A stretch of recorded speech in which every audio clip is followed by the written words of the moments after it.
Hello and welcome our viewers into another episode of your show Around Kuwait, where we shed the light in the most recent events and focusing on the trending occasions. I'm your host Abdulatif Al-Anazi, and today I'm joined with my co-host Sarah. Hello Sarah. Hello Abdulatif, and hello to you dear viewers. Welcome to a new episode of Around Kuwait, which will be sharing with you everything that happens around Kuwait between exhibitions, events and much more. So please dear viewers, keep watching us till the end of the episode.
And we came back again, dear viewers, with our special guest for today. He's a passionate person. He's the person behind the Gardenia exhibition. So it's really an amazing guest, an amazing topic, Abdulatif. Yes, and behind this Gardenia exhibition, it's actually one of the most remarkable exhibitions that comes with environmental topic. And of course, for today we have with us Mr. Bashar As-Salim. Welcome back, Mr. Bashar, and we are so glad to have you with us as our guest in our show Around Kuwait. Good evening and thank you for having me. You are most welcome, Mr. Bashar. Today we're going to talk more about Gardenia. Exhibitions really and interesting. It's not only like a normal exhibitions about the environmental point of view. It is actually. First of all, thank you for having me to explain and give you a bit of what we have. Gardenia is a unique exhibition. It's a different kind of exhibition. It's a pop-up. They call it a pop-up, which pops up in every space and time. Usually those things happen as a trend in Europe and the world.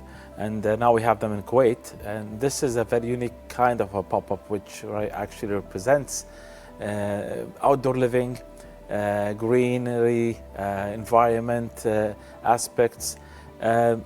This is actually a result of people changing their mindset after the pandemic.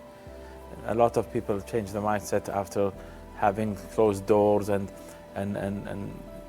houses that are they're not really not unhealthy houses or environments, and they want to change things, and the outdoors became more popular after the corona pandemic. And the Gardenia exhibition is actually promoting outdoor lifestyle, promoting healthier lifestyle, promoting the design of gardens, promoting the education of and awareness of having that kind of lifestyle injected in our previous kind of designs and lifestyles of houses. Which makes it actually more remarkable. But can you tell us exactly what motivated you to bring it here in Kuwait?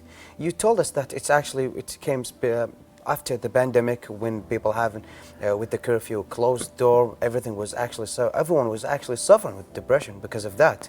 So, but is there maybe something that motivated you more, or someone behind that?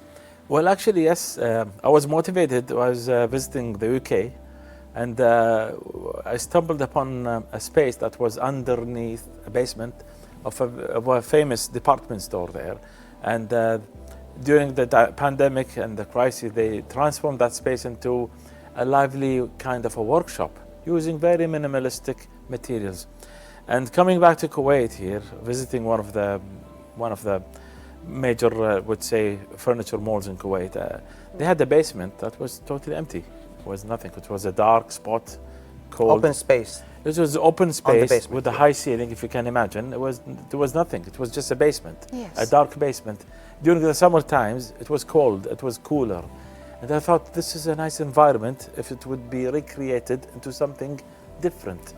And I envisioned to have a garden And the owner was with me and said, can we do something here? He said, what? An internal garden. And I think the owner was really open-minded to give me a chance to give him a sketch or two within a couple of days. And this is what we have produced. Yes. A small sketch of the space, having a small garden, activities, coffee shops within a basement, recreating that without actually doing much. It's just introducing plants and trying to get, I would say, artificial sunlight and some sort of lighting. And it's the play of, and the game of architects and designers. This is very much our field. Yes. You didn't like the idea of having an open space on the basement, really dark. You wanted to create it with life. The darkness helped out, seriously, and this is what we actually wanted to have. We had we transformed it into an internal garden that is at night almost. With you, if you're a person visiting that place during the daylight and the daytime and the summertime, I would say that it was 45 outside. You go inside. It's a nighttime internal garden with a temperature of 25 or 22. Great place to relax in. Yes, indeed, yes. And this is that was actually the twist that this exhibition had last year. That's amazing. So you don't want like an ordinary like basement, like four walls, and you turn it into a heaven actually. Yes. To many plants, artificial sunlighting. Yes. For all the visitors. That was amazing. So let's talk about the, let's say, how does actually the Gardenia contribute to the local community and business owners, Mr. Bashar? Well, a lot of the typical, would say, business exhibitions would be, it's a business to business or business to the public, and usually the transaction happen in a very conventional way. Yes. Of having to present your products and selling them or present them and then having some deals. Gardenia has a different kind of a twist, or I would say angle, where we are imposing a type of experience. The public are unaware of it for now, but they would be aware once they enter that exhibition, whether it's in a basement or in a different location. If you experience something, you'll be able to believe in it, and when you believe in it, you'll buy in it.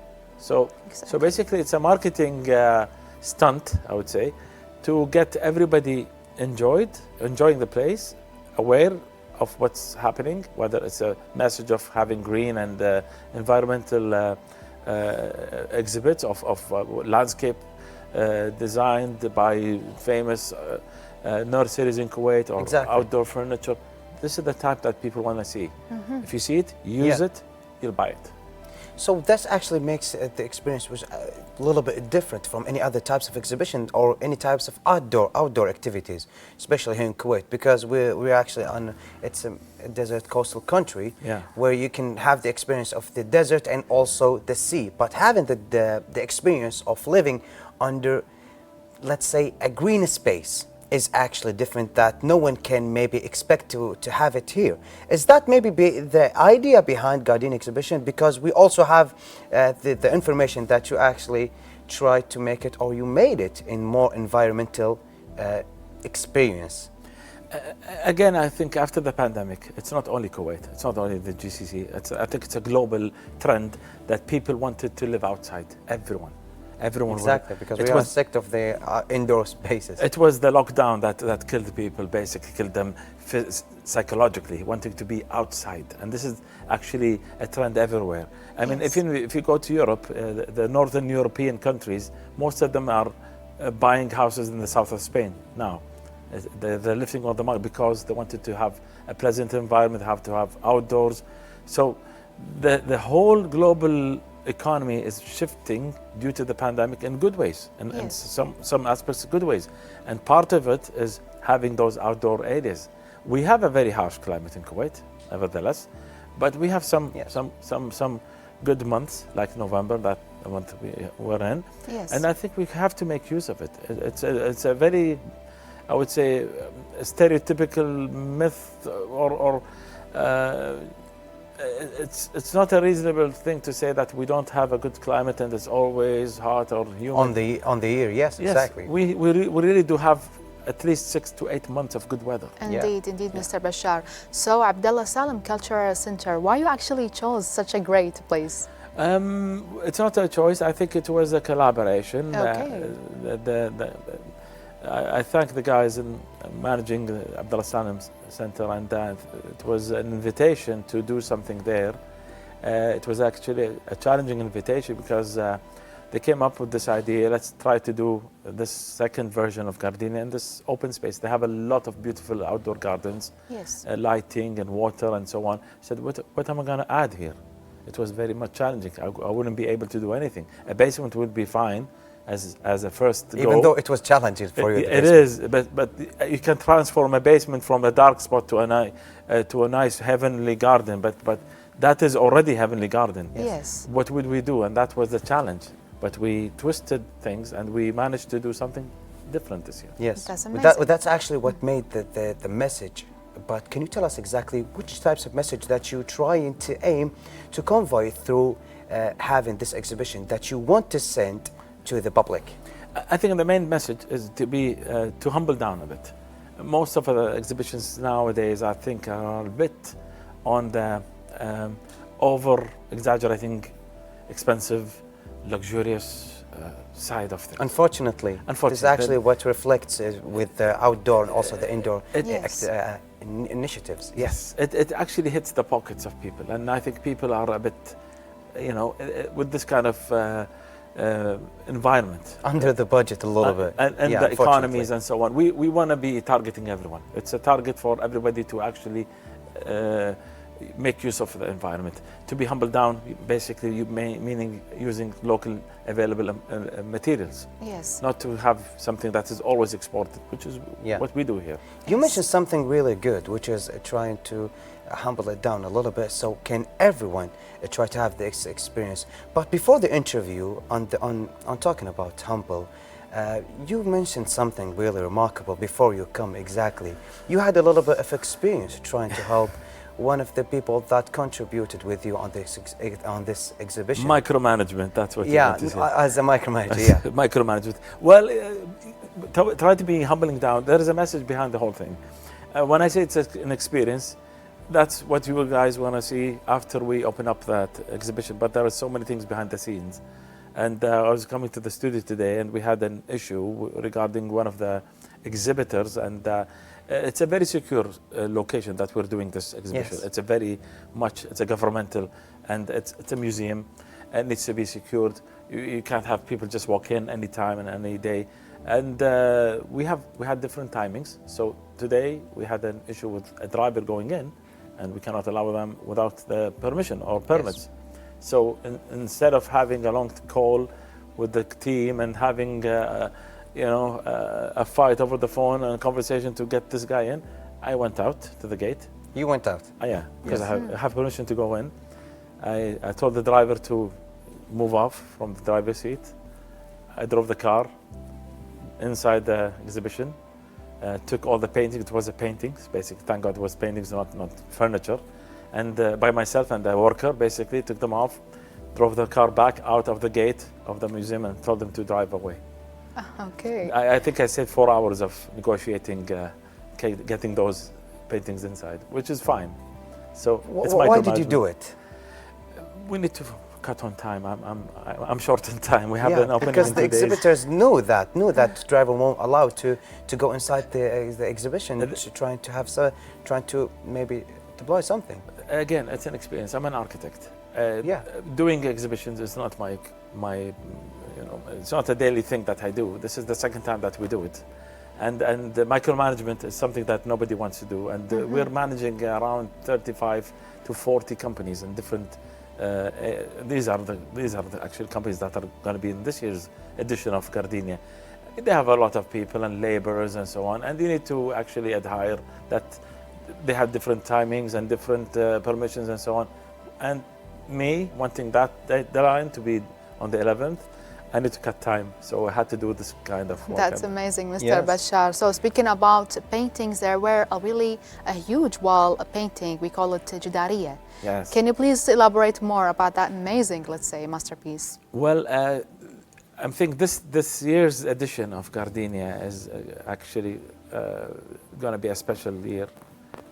We are contributing to have something for Palestine this year, and we're commemorating that the unfortunate events that are happening these days for our brothers and sisters in Palestine, to create a nice, I would say, art piece. I would say a collaborative art piece at the entrance of the exhibition, at the entrance of the museum. It's a very much abstract art piece. I wouldn't go into details, but the size, I think it's a built-up structure made of reclaimed wood. It's about 10 meters high. It's a huge. Amazing! It's really huge. Yes. It's actually a remarkable gesture to show the support for our brothers and sisters in Palestine. Plus, yes, it is. It's the least what we can do, and since it's a green exhibition, we're using 75 olive trees. 75 olive trees. 75 olive trees since 1948 till 2023, commemorating 75 years of occupation of Palestine. That's what actually makes it even more remarkable gesture, because the olive is actually representative for the main representative for the Palestinian tree. Yes, exactly. And peace. Yeah. And peace. Yes, exactly. So can you share the insight of the significance of the environmental awareness during this exhibition? Because you try to send the message, you are trying, and you are doing it by having more greening initiatives, because as we hear, we actually need more greening initiatives, and we need to get use of the winter trying to have more greening initiatives. So you have the idea behind that. Yes. I wouldn't be able to do it by myself or by my team's help. We have introduced a lot of the educational part. I mean, Gardenia is not only entertainment and trade, it's also partially educational.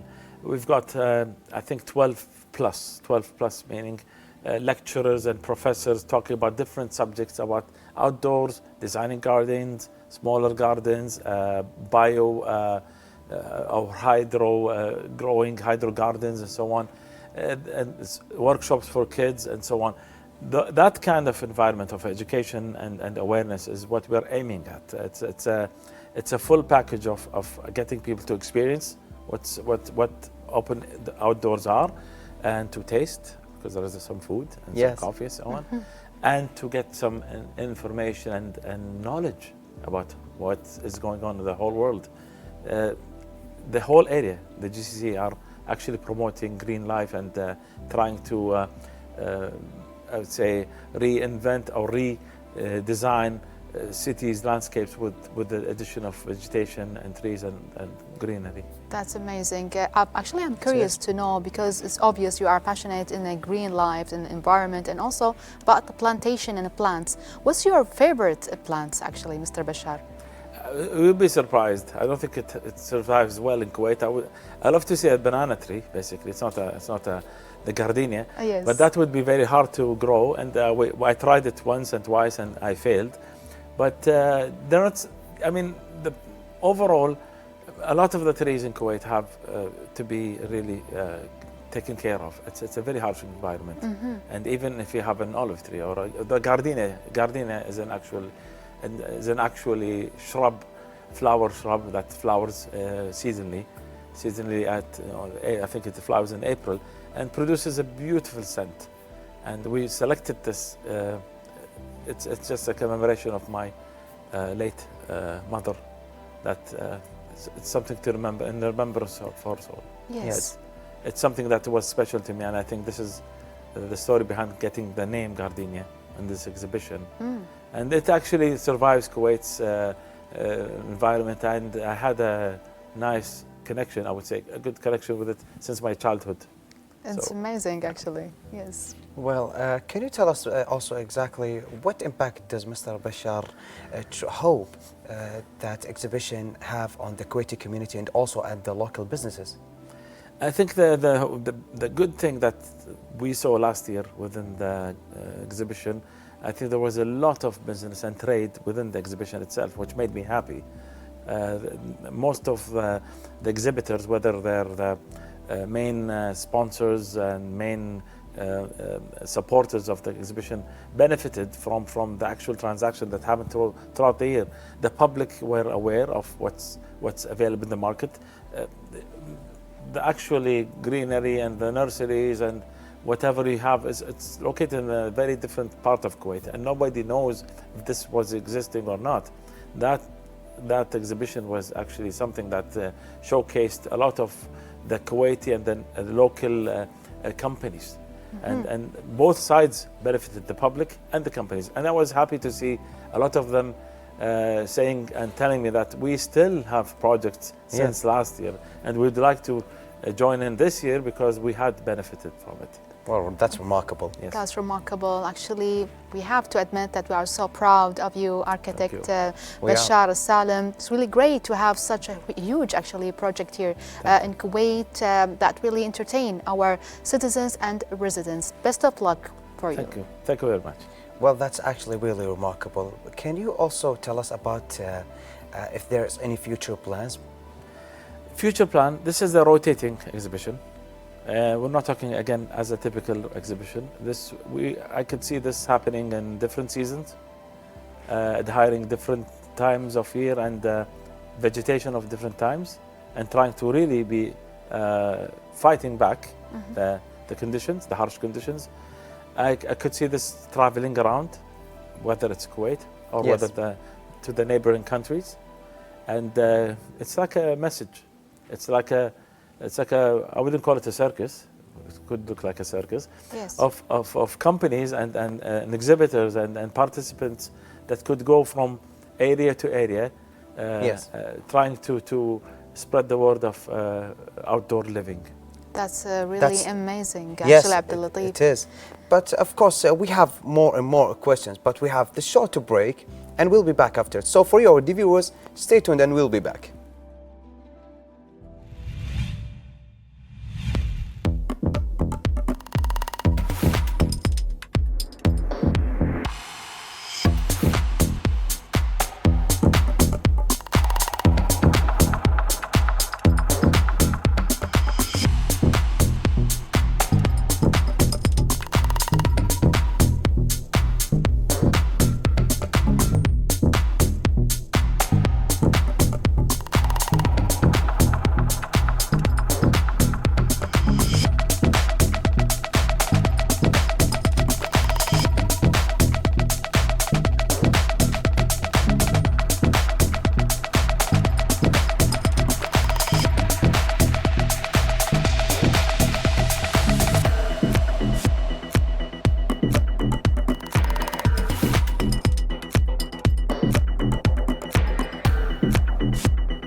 And we came back again to reviewers with our special guest, Mr. Bashar Salim, and we were talking about Gardenia exhibition. So I know, Mr. Bashar, the Gardenia is really a unique project. We'd like to elaborate from you more about how actually it really attracts the visitors in such a unique project. Well, if we go to a conventional exhibition, the typical business to business, it would be a bit, targeting everyone. We wanted to have more of an experience than calling it an exhibition, and therefore I think having the whole event peppered by definitely food and beverage and so on, but more of that are the activities that are going to be taken during the exhibition. There will be a lot of the lectures, workshops, participation within whether it's the children or the public generally, to be part of this whole exhibition. It's more interactive. This is more of an interactive kind of an exhibition. Yes. And most of the companies are seriously helping out and doing a lot of those exhibitions and sponsoring them and educating people about whether it's outdoors or outdoor living or even cooking. So this is a very much an interactive, two-way kind of an exhibition. This is what makes it interesting. That's actually what makes it more lovely. Yes. Because, but can you tell us what role does Gardenia play in promoting a sustainable and responsible approach to events and exhibitions? We try to impose a design, as architects always do. We impose a type of design on the booths that are being designed to use local building materials, which is the wood, not a local, it's not a local, but the very, I would say, simple wooden material that you use in scaffolding for housing. It's very, I would say, economical. I wouldn't say cheap, economical material to be used on the booths. And those booths that would be actually designed, which we had actually a competition with Kuwait University to do that, to design booths that could be dismantled and assembled again using that kind of material, which is wooden and timber panels or beams. That was actually contributing to make it more environmental, because sometimes they use a type of material that after that they will throw it away. So yeah, so this will be contributing to the catastrophe that we are already suffering with. Exactly. The main thing is that we could reuse those the materials and then recycle the whole thing into a building system that could be used by workers and laborers later on. Recycling. So it's all recyclable. At least we can't do the whole thing as recyclable, but if we manage to do 50%, I think we are 50 and more, yeah. That's amazing, Mr. Bashar. So you spoke about how can the communities, the local, the business owners can really support that really great exhibition. We'd like from you to elaborate more how actually their supports can have a touch in success of this exhibition. I think the type of exhibitors this year are going to be different. We do have the local nurseries collaborating and participating. We do have I think we have the Buhaira, which is one of the first, one of the biggest and best, I would call it, green tourism in Kuwait. We have a green tourism where we have a farm to visit, and usually people go on weekends and so on. It's going to be part of this exhibition. We have Kuwait University as part, a very supportive part, to have the students help us out in all their energy and the architecture students. Yes, we have I think the three main architectural clubs or organizations helping us out to organize this exhibition. We're trying to diversify. It's a bit of education, a bit of tourism, a bit of awareness, a bit of food and beverage, and of course trade and sales of whether it's furniture or greenery and so on. Yes. So it's the diversity is what we are aiming at, and at the same time having everything under that umbrella, Gardenia, which is the outdoor living motto. Amazing. So that's actually what makes it beautiful. But can you tell us exactly, did you had the idea of more greening initiative or more environmental idea when you were studying engineer? My whole career as an architect revolves around me personally. I like the open doors. I like to have greenery around me. And the whole career revolves of having me to design things around gardens. Yes. My personal work in my office, the Kayan office that we run, is actually known to have at least a smaller garden within your house or residential unit. So basically, yes, it's not something that we only learn. It's something that it's a lifestyle that you have to impose. And I always preach to people to really do that, even in Kuwait. You have a 2x4 or 2x3 meters of a garden, that's 6 meters square of a garden, that's more than enough. If you are living in an apartment, you still could do that, having pots of plants and so on.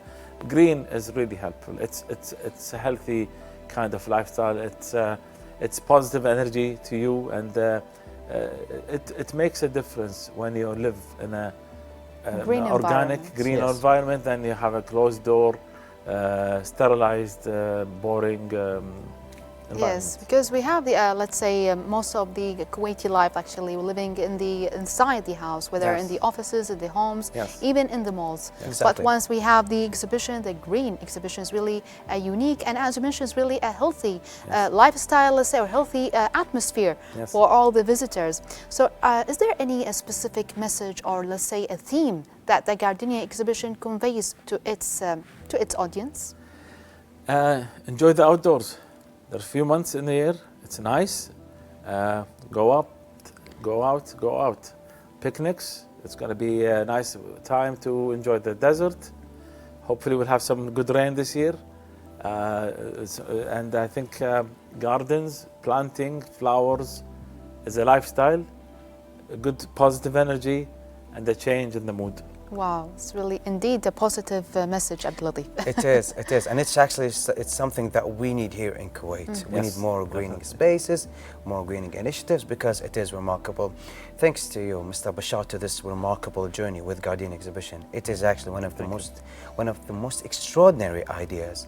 And thank you for being here with us at our show around Kuwait, because sharing with us this lovely information, and especially with your journey and with your day for today, it was actually something really lovely.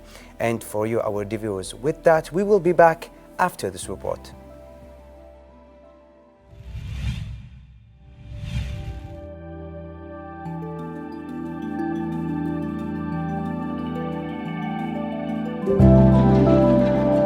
The Ministry of Health's Radiation Protection Department organized an awareness day to celebrate the International Day of Radiation Protection and Medical Physics at the Ministry of Health's headquarters in Slebichat.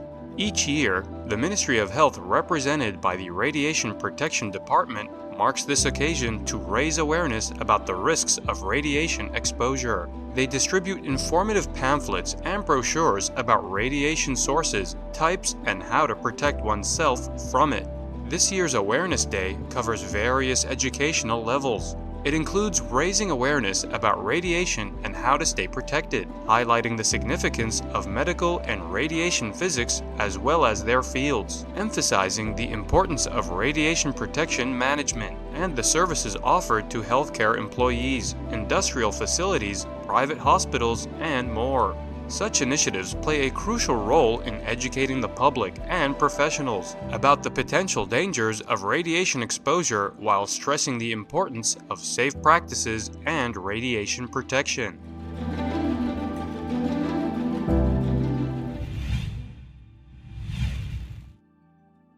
And we came back again, dear viewers, in Around Kuwait. Now we're going to talk about an awesome day, commemorate the Radiation or Protection Day. We know the Ministry of Health, in association collaboration with the Radiation Protection Department, organized an awareness event to commemorate the International Day of Radiation Protection and Medical Physics. That event actually took place in the Ministry of Health headquarters in Slebichat. It is really an awesome, Abdulatif, to have to commemorate such a great day, which about the Radiation Protection Day. It's actually something different, because as everyone knows, when it comes to a World Day, usually it be either it's Earth Day, like in October where we have a Breast Cancer Day, Yes. or sometimes a Greening Day, a Greening Initiatives Day. That's when the world, all of it comes up to the streets trying to have some greening initiatives. And we usually have, and sometimes in a more fun way, trying to have it and trying to contribute on raising the awareness on that. Sometimes this day, and this time, it's actually a little bit different when we have to raise the awareness about something that can be useful and sometimes can be a little bit dangerous to the other people. When we Yes. need to raise the awareness about that, which is the radiation. The radiation, as we all of it know, it's actually the X-ray when we're trying to get diagnosed, when we have some types of physical Yes. issue on your body, and sometimes we use it in medicine. Yes. So yeah, and this time we'll try to raise the awareness more about the dangers behind that. When the sun there is some radiation from chemical subjects. When we try to raise the awareness about that sometimes it can start a pandemic. Exactly. God forbid, or it can be starting a type of cancer because of radiation, because it's really dangerous. It's really dangerous indeed, Abdulatif. We are actually exposed to many different kinds of radiation the whole day, Yes. even from electronics, from the screens, as you mentioned, from the healthcare, also in the medical sector when you go to the hospitals to Yeah. do some x-rays, MRI. We have to protect ourselves before that. I can call it wearing the safety coat. Yeah. It's really heavy coat. Safety suits that sometimes Safety when you're going to suit. use it, when you're going to go inside a room full of with the chemical radiation. Yes. So you want to try to protect yourself, because radiation is not going to be only harm to you. No, it's sometimes be harm to a whole community, starting a whole disease or a pandemic that we didn't know all about. Exactly. But you mentioned electronic, which is the interesting thing. Do you know how we actually use the microwave? We use it by a type of radiation, a type of light. Exactly. That's trying to heat the food without heating the objects that's been holding the food, either if it's a glass or a plastic. Yes. So the microwave, we hear the ideas and we hear the concept that do not heat the microwave with, let's say, a reflecting object like a mirror or iron, because it will actually reflect the radiation and then the whole microwave will explode. That's amazing. Yes, that's actually an idea. It's really dangerous, Yeah. Abdul Latif, and not only, as we mentioned, the electronics or microwave, even from a really natural source, which is sun. And I know a lot of people, they love do some tanning during the very extreme hot weather, especially here in Kuwait in June and July and August. It's really dangerous for their skin. They can have Exactly. really skin cancer later on if you expose like 2 hours in even half an hour for doing some tan. Yeah, doing nevertheless, tanning, you have some dizziness and nausea after exposed to the sun. Yes, exactly. Because I don't know how other people do it when they go, almost half naked, exposing to the sun, trying to have some tan. Unfortunately, on this idea, on a time, Yes. on some of the time, let's say on August and before August, when you want to go and trying to put types of chemicals on your body, you don't know exactly what it's made about. You're giving a trust to the product itself, and you're exposing yourself to the sun hours and hours, not half an hour. Yes. I know people, and unfortunately I did it a couple of years ago, 3 times, 4 times, and I don't know what I got, but I got some type of infection, and then then alhamdulillah, I've been healed from that. And also in a types of radiation that we actually need, and it's increasing the safety in our country, alhamdulillah, and thanks to this invention, which is the scanner or the security scan, when you put your bags on it on the airports gate. Exactly. Yes, It is a type of radiation as well. yes. If you put in food inside it, you know what will happen to that food. It will have a huge amount of potential that you will get any types of cancer in your stomach, my God forbid, because of that. Because Yes. we need to raise the awareness about that. Radiation is actually important. That's one of the reasons when you want to go to inside the X-ray to get diagnosed, there is some type of the body it needs to be covered. Exactly. Covered with a type of material that will secure it, and also it's actually really important, but yet it's really dangerous. It's really dangerous, Yeah, and so we especially need- for the pilots, let's say, or the people who travel a lot. And even now we can see it in the safety procedures, even the malls. We have too many radiation, as you mentioned, Abdul Latif. And let's get back to the tanning section. We know, as we mentioned, the national source for the radiation. We have the artificial tanning, you know, the machine that has really a blue lightening for the tanning. It's really more dangerous than the sun exposed. And I know a lot of teenage girls and boys, they love to do and to go inside this type of machine. Yes. And it really causes a severe cancer or severe skin Actually, I didn't problems. know about that. Actually, I didn't know It's about really that. dangerous, Abdul Latif. But it is really dangerous. And when it comes to the World Radiation Protection Day, we need to have more information about that from the main sources itself. And that's why we have this World Day that aims to elaborate and more increasing the awareness about the radiation protection. Yes. Because radiation protection sometimes will give some impact to the sea on increasing the pollution, because there are some radiation, toxic radiation, that will come up from some of the waste or some of the objects that we didn't know even about. Let's say some of the batteries Exactly. that will be thrown on the sea, that will actually increase the pollution and pollute the fishes itself, and after that it will be toxic. And knowing that here in Kuwait, it cannot turn a week without eating fishes. Knowing that also some of the waste will be thrown to the sea. Yes. This will increase the pollution on that. So we need to raise the awareness more, that because unfortunately before November, I was going to I was going to the beach on October, and I was trying to have this experience for myself, saying goodbye to the beach season, knowing that winter Yes. is here. So what happened is I saw some of the waste. It contains batteries, power banks, and it contains some of, Unfortunately. yes, and these types of materials and these types of objects can reflect and can have some radiation and pollution. Exactly, and you know, Help the Abdul disaster. Latif, in addition to your point of view, actually we can breathe 45% of those, let's say, gases that came actually or comes from the bottom of the sea. When you throw batteries or when you throw some bags, plastic bags, it's really Yes. we can breathe it. That can really harm not only the marine creatures, only the human as well. Yes, and unfortunately, even animals that can be For sure. poisoned from pollution, and knowing that there is some type of radiation or air toxic materials that can be, like, let's say, carbon toxics that can be aired and rushed from the cars, from the AC, from many types of objects that we use almost every day. So that's why we need this types of day, a World Protection from Radiation. And thanks to the RDB, the Association for Radiation Protection, and also the Ministry of Health, from trying to have this organization, trying to have this initiative, I'm sorry about that, trying to have this initiative that's increasing the awareness. Exactly. Because unfortunately, almost every day, almost every week, we hear some of the sad stories where we see people misuse the microwave, where it's actually mainly using some radiation, a type of radiation. Exactly. And unfortunately, they use a type of electronics. With the advance of the electronics, some of it, or most of it, has a type of radiation. So we need to know exactly the harm.